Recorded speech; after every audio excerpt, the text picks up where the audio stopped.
Before we start this video, do like and subscribe to our channel and not miss on any updates.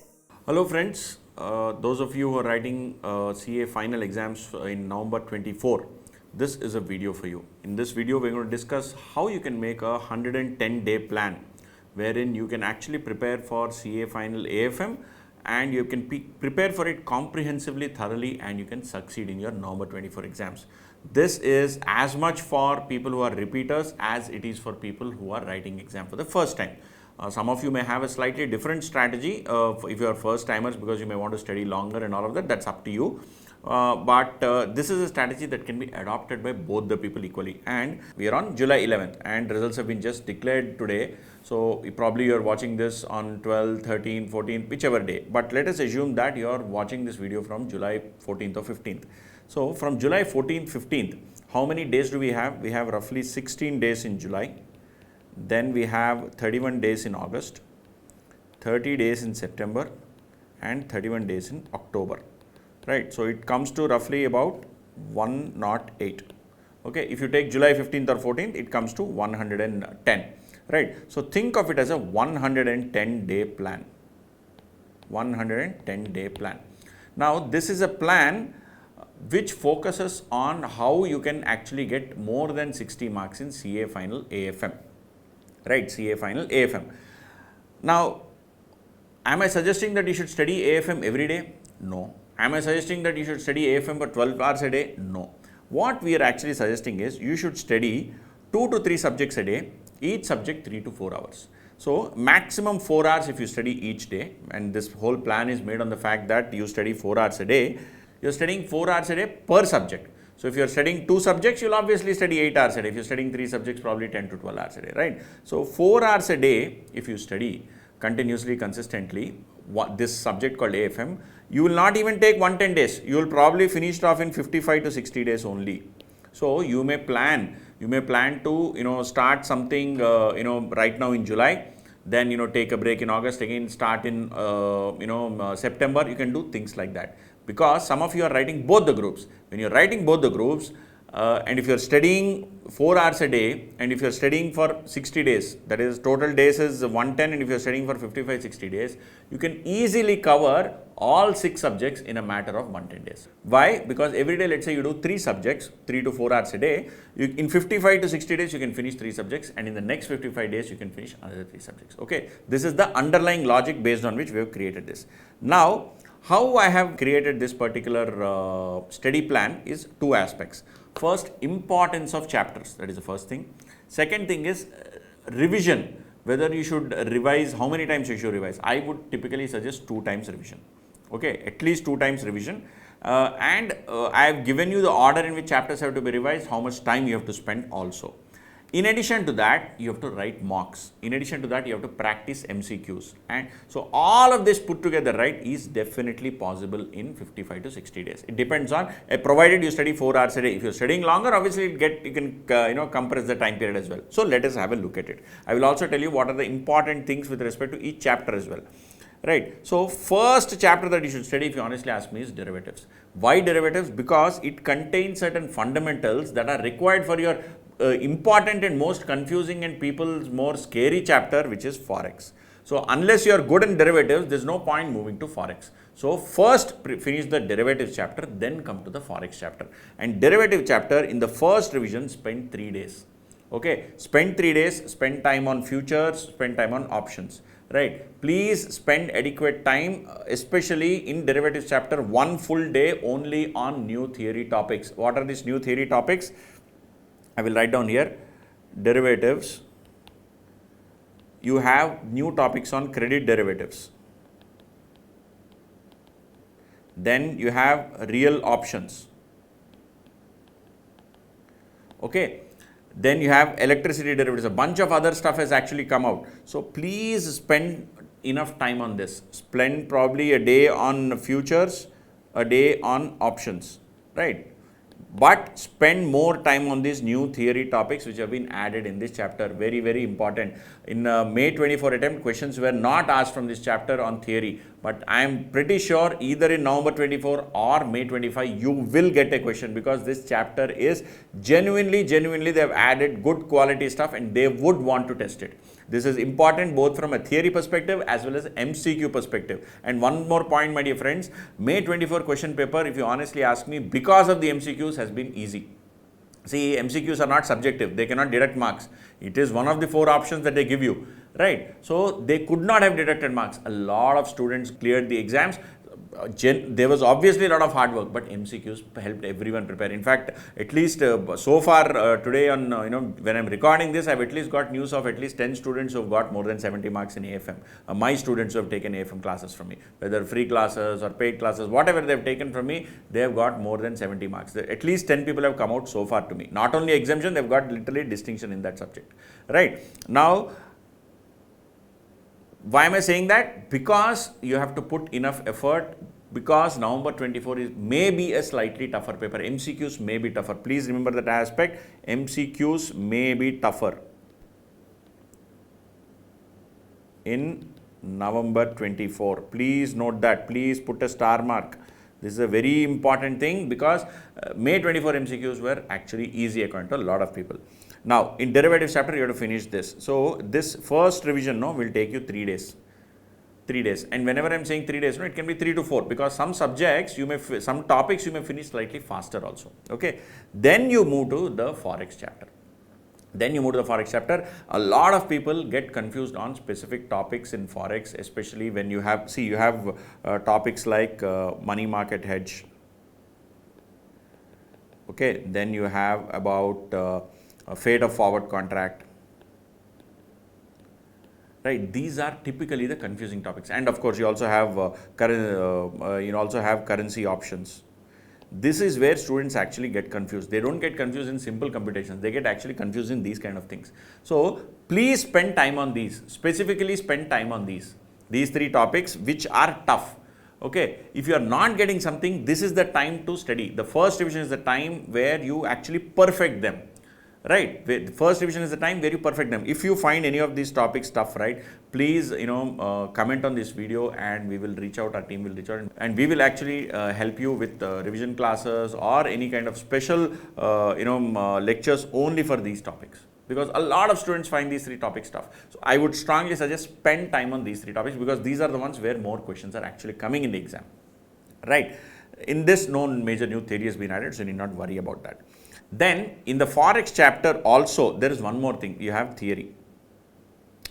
You have theory in derivatives chapter also. In derivatives chapter also, you have theory like what is vega, what is delta, what is gamma, what is rho, all of that. There were questions that were asked in November 23 as well as May 24 related to this. Okay, May 24 not so much, but November 23 questions were asked related to this. So you have to ensure that you know those aspects also. Same way, coming to Forex also, you have to be very careful of the theory, because there is potential for asking questions there. Right. Then coming to interest rate risk management chapter. This chapter, I don't know why students get confused a lot. In fact, I have done a full-fledged marathon on this chapter also. If possible, please go and have a look at the chapter. It is a very easy chapter. You just have to simply understand the logics. You have to understand what is an FRA, you have to understand what is an interest rate call, interest rate put, basically what are a collar, what is a floor, what is a cap. You have to understand things like that. If you understand it, it is a very easy chapter. It is not at all illogical. It is one of the most logical chapters. And this chapter also, they have asked question where on what is the CTD, cheapest to deliver bond. What is the conversion factor? They have asked questions on that. So please note, things like that also you have to ask. And there is no guarantee, because they have asked recently, they will not ask. No, CTD and conversion factor. Then you have FRA, then cap, floor, collar. This is not a tough chapter. If you understand the logic, it is easy. Okay, you can probably finish it off in a day or 2, max to max. Then the next important chapter, what I would suggest is to do advanced capital budgeting decisions. Now this is a new chapter that has been introduced in the syllabus from May 24. This chapter has some good quality questions, some very, very confusing, and if you honestly ask me, some poor quality materials also there in that. They have introduced something like Hiller's method, and all that stuff, very weird stuff. But A lot of students do get confused with this concept of equivalent annual cost. Then, how do we compute, whether we multiply probability with, cash flows, or then how do we do it? So a lot of times questions come to us, and then we do NPV, or before we do NPV and then multiply with probability. There are varieties of questions people get. Okay, please go through this chapter very, very carefully, because they will ask a question in November 24. After introducing a new chapter, what is the point of not asking a question in that particular chapter? So this is one chapter which I believe very, very important for November 24. They will ask a question from this particular chapter. Now, whether it will be an ESE question, whether it will be a probability related question, I don't know. So they will ask a slightly tricky question either in November 24 or May 25, but they will ask a question in this chapter in this particular attempt. Okay. This is one, and in this some basic theory is there. So I don't think theory in this particular chapter is so dense. Theory is very basic. They have this Hiller's method and all of that. Please go through that carefully. There is a full-fledged revision of this chapter that I have done and uploaded in our YouTube channel. Please go and watch it. That covers it comprehensively. Okay, and if you're having doubts on this particular chapter or anything, please reach out to us. We're more than happy to assist. And please do inform your friends of what chapters are important, why they are important, what is the logic, why am I saying something is important. Please understand that logic. Okay. Then after that, then you can move to security evaluation. Why am I saying security evaluation? See, security evaluation is one particular topic which has a linkage to 3 or 4 more topics. What are those? It is directly linked to your business valuation, M&A, and international financial management. So what am I saying? I am referring to your FCFF, FCFE, then I am referring to your Walters model, your Gordon growth model, and all of those. Those models are directly linked to these 4 chapters, which is why I think you should do these 4 chapters together. And the reason why I am doing these 3 chapters together is this is where students get confused the most. Start with the toughest one. Then slowly go to the more easier ones. Why start with the toughest one? Not because, there is a logic that you finish the toughest, then, you gain confidence. I actually think other way around. Toughest, it is tough for you for a reason, because you're not understanding. If you put the chapter in the beginning, you will be able to spend enough time understanding the chapter. If you push it towards the end, you will not have time towards the end to understand the chapter, which is why I'm saying start with the toughest chapter. Not necessarily because of confidence, because if you want confidence, you should start with an easy chapter. Right, I am suggesting exactly opposite. Please try and get this tough chapter out of the way initially, so that you have enough time to spend on those tough chapters. Okay, this is slightly counterintuitive, but please trust me on this. Right, so security evaluation, spend a couple of days, business valuation, couple of days. They're all linked, which is why you'll move very fast. M&A, couple of days, international financial management, a day.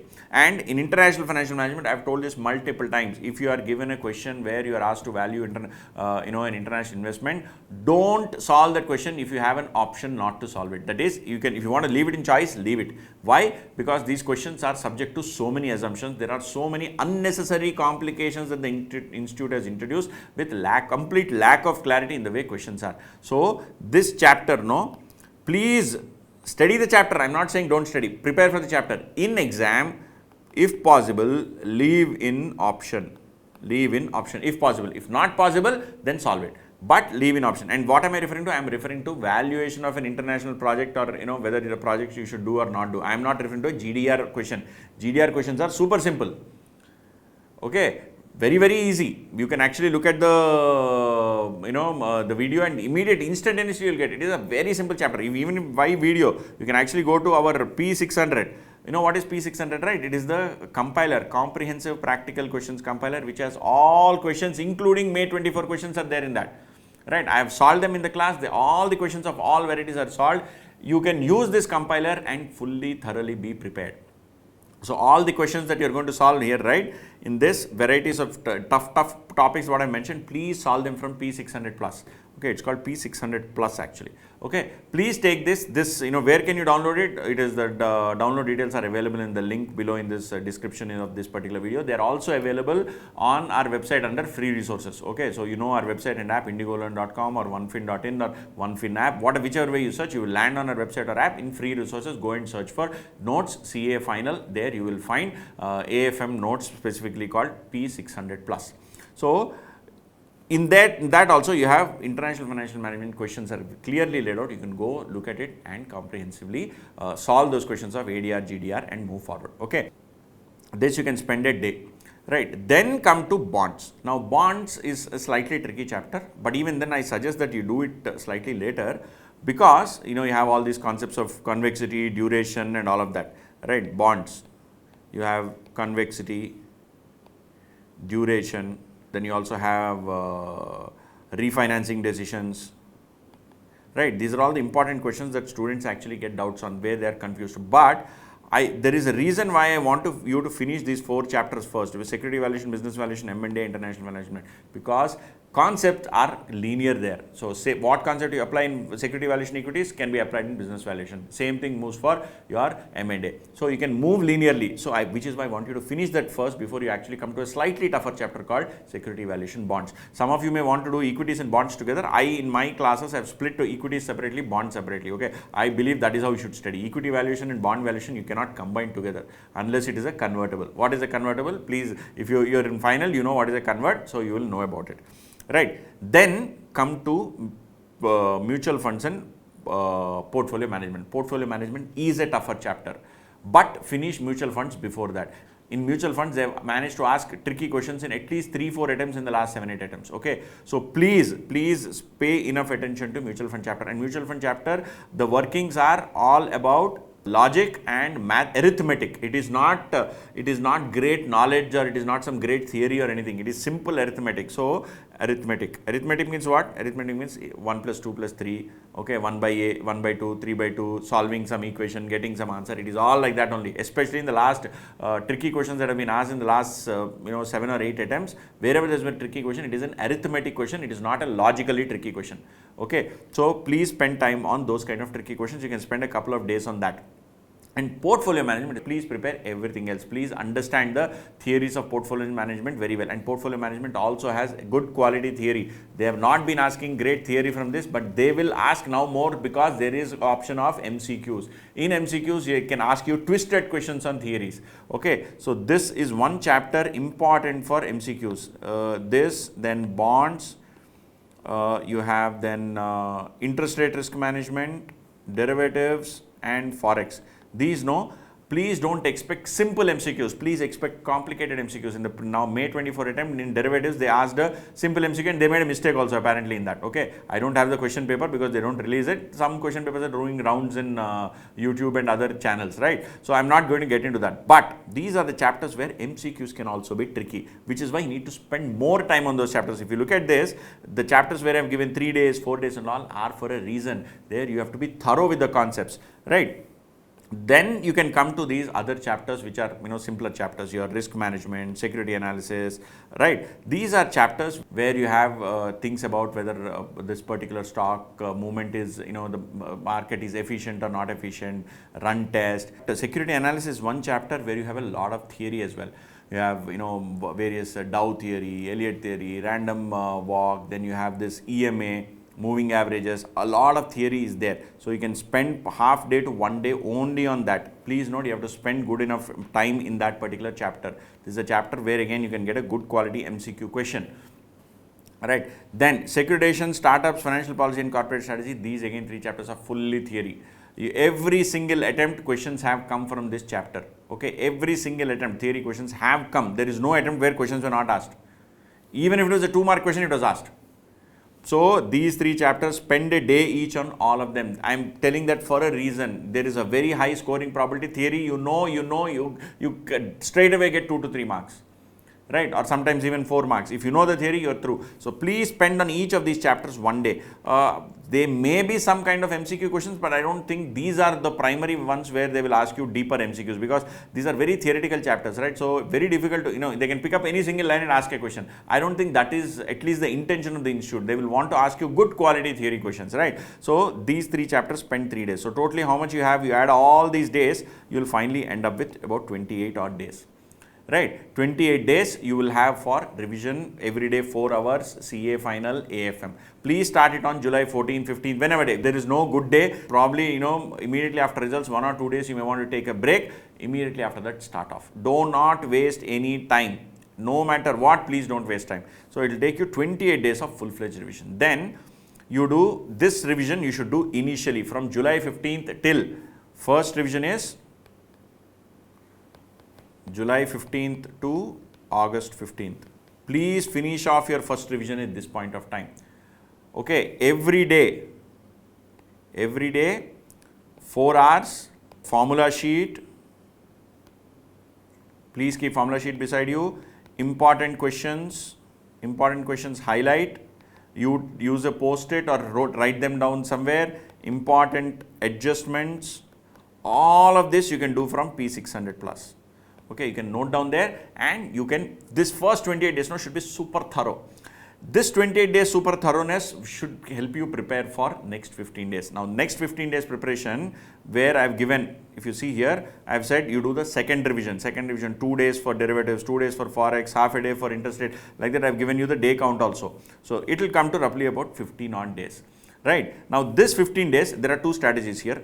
Because if some of you may be repeaters, what they would ideally want to do is, some of these repeaters would immediately after doing the first revision write mocks.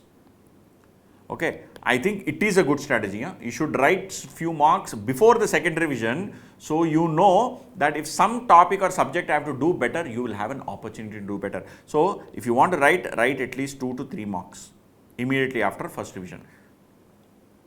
After August 15th, please write 2 to 3 marks. And when you write marks, no, don't write marks for one subject, okay. Finish 2 subjects, FR plus AFM first, write the marks for both those subjects, okay. Please plan it like that. Then you will have a sense of completion for 2 subjects. But eventually in the exam, you're going to write all 3 or 6 subjects together. That is one after the other, right? So you cannot say that I will prepare for 25, 30, 40 days, only one subject, and then I will finish all that marks and then I will come to other subjects. That cannot work. You have to write 2 to 3 marks of or at least 2 subjects together. Okay. Once you finish this, then come back again in September first week. Or probably you can come back in September 15th or so. Second revision. Do this second revision. Second revision is of what? Of 15 days. In this second revision, you should not try to learn any new concept. You should have learned that new concept in the first revision only. Or tough concept, you should not try to learn. You should spend time revising stuff. Whatever formula sheets that you prepared, important questions, whatever you have highlighted, important adjustments, you should revise those again. You should go through them again. And when I say revise, for a practical paper, revision is solving. Revision is not reading. Okay, don't watch my video like a Netflix video. Please solve them. Your life, right? CA final is, I mean, you will not be able to start your career without that. So please don't watch it like Amazon Prime or Netflix videos. Please solve the questions. Okay. This is next part. September 15th to 30th, you finish this. Okay. Once you finish this, then write balance 2 to 3 mocks. And when you write a mock, I have also allocated days specifically for the mock. I have allocated 6 days for the mock. Full day, 6 full days. I have allocated 6 days for the mock. So you write mock in the morning for 3 hours or so. Please write fully and then evaluate it for an hour or 2. Okay, like that, write mocks every day, write a couple of mocks. That is when you will actually build the capacity to remember all of these stuff, multiple subjects together. If possible, write 2 mocks, otherwise write 1 mock a day, that is also fine. But my suggestion is, in a span of 49 days, you will be able to finish the entire subject. But then why did I say 55 to 60 days? Because you need to always keep a buffer. There will always be 1 or 2 days when you will have, see, before your exams, you will have Dashera, you will have Ganesh Chaturthi, you will have some other festival will be there. Aya, Savan, June Ke, something will happen in life. Okay, so please ensure that there is enough buffer. Don't pack your life. Please keep 5-6 days buffer. And also, you know, just before the exams, you may want to do 1 day revision. So, October 22nd, you may want to study paper 6. 23rd, you may want to study paper 5. 24th, paper 4. Like that, you may want to come in the reverse order. If at all you want to do that, you need to have buffer days, which is why I've given extra 5 to 6 buffer days. Okay. Okay, this is what is the thing. Now, after doing all of this, you also have to do MCQs. Now, I have not given separate MCQ ke liye plan. You know why? Because you have all the, whenever you are studying, preparing, you are preparing for MCQs. Please don't think of MCQs as some mountain. Okay, if you know the subject, if you know the concept, MCQ will be easily doable. Okay, please don't overthink on it. But having said that, you should allocate, after these 49 days, you should allocate 1 day, okay, or probably half day after first revision, half day after second revision for MCQs. I have roughly about 500 to 600 MCQs on our app, 500 to 600 MCQs. These are available on app, on OneFin app, okay. So please, they are available on the website also, of course. So you can go there, please solve. Please take comprehensive test. Don't go to this chapter-wise test. Chapter-wise test you can take whenever you are finishing a chapter, immediately go and take the chapter-wise test. When you're finishing derivatives, go and take the derivatives chapter-wise test. Security evaluation chapter-wise. But comprehensive tests are the more important ones. So out of this, for 600 questions, roughly 300 to 300 or so are comprehensive tests. So go to those comprehensive tests and take them after every mock, or along with the mock, or immediately after the mock. On that day, spend some time. That way, you're also prepared. You have that mental confidence that you have prepared for MCQs. Okay, so this is broadly the plan that I have. Even though there are 110 days, I am giving you a plan for 55 days. Why? As I said, 50 to 51 days is for preparation, 3-4 days is for your mocks, 3-4 days is for buffer. Okay, this way you can actually prepare for all 6 subjects also. But even if you are preparing for 3 subjects, this is a plan that will work for you. Okay, so if you guys are finding any specific topic stuff, you think anything is confusing, or if you want, Suraj is going to do one more video on FR, how to approach and all of that. We're going to get more videos out on preparation strategy for November 24. Okay, don't worry about that, right? But if you want anything, know anything, need anything, require anything, please drop in a message, comment on this particular video, or reach out to us on our email ID, support@IndigoLearn.com, or reach out to us on our phone number, which is displayed in the description below. Please reach out. We are more than happy to assist you. Those of you who are writing for the first time, or those of you who are repeaters who are unfortunately having to write again, do not worry. Approach this as the first attempt. Only then you will be able to move forward with a peaceful mind and actually succeed in the exams. Okay? So I'll not waste further time. All the very best, and prepare very well for your November 24 exams.